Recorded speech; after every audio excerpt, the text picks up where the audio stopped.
So students, during the period of development of new models to improve the Rutherford model of an atom, which you had studied in the earlier class, two new concepts played a major role.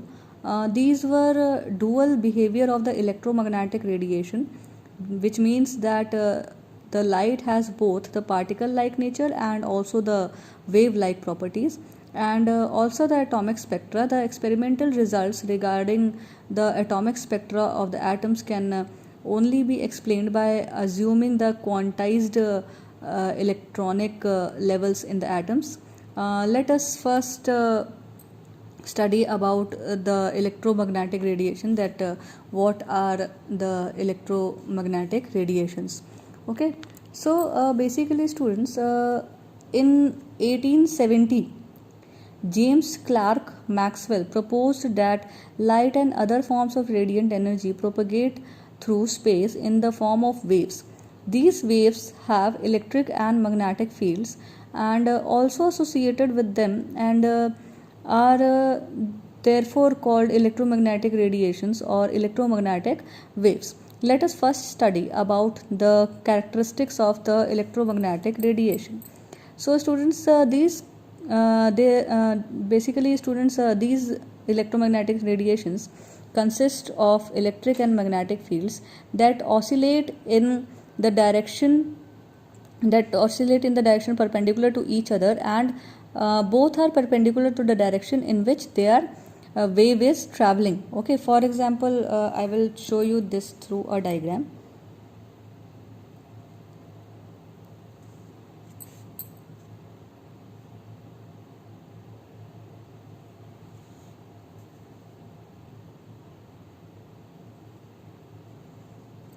Okay, this is your y-axis, this is your x-axis.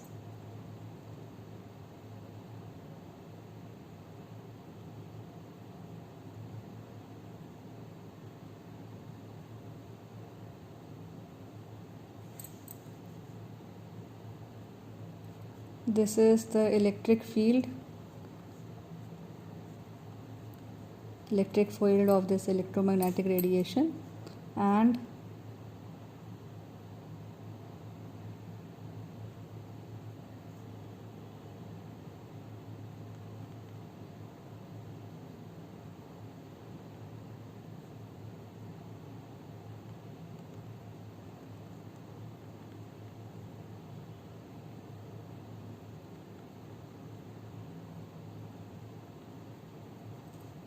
this is your magnetic field.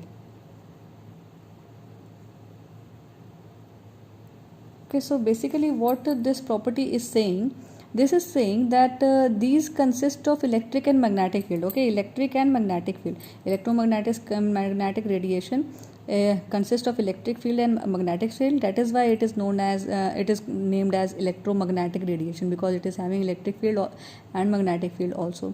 Okay, so this is your electric field and this is the dotted line is your magnetic field.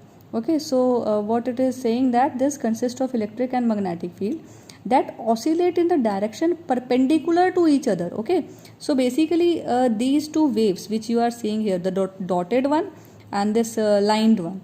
Okay, so these two waves are basically perpendicular to each other.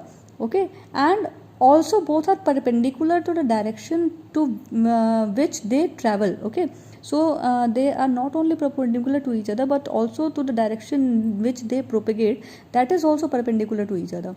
Okay, so this is what is explained in this first point. Next point is, all electromagnetic radiation travel with same speed. Okay, so in vacuum, all of you know that the speed of the light is 3.0 into 10 to the power 8 meter per second.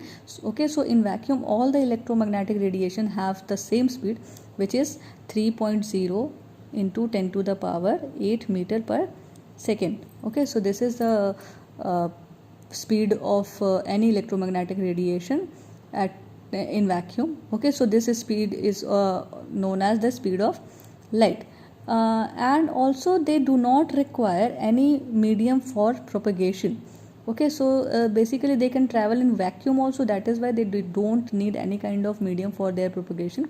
For example, light reaches to us from the sun through the empty space. Okay, all of you know that the space is above is empty, but still the sunlight reaches to us through the space. Okay, so this is because they don't need any kind of medium for their propagation.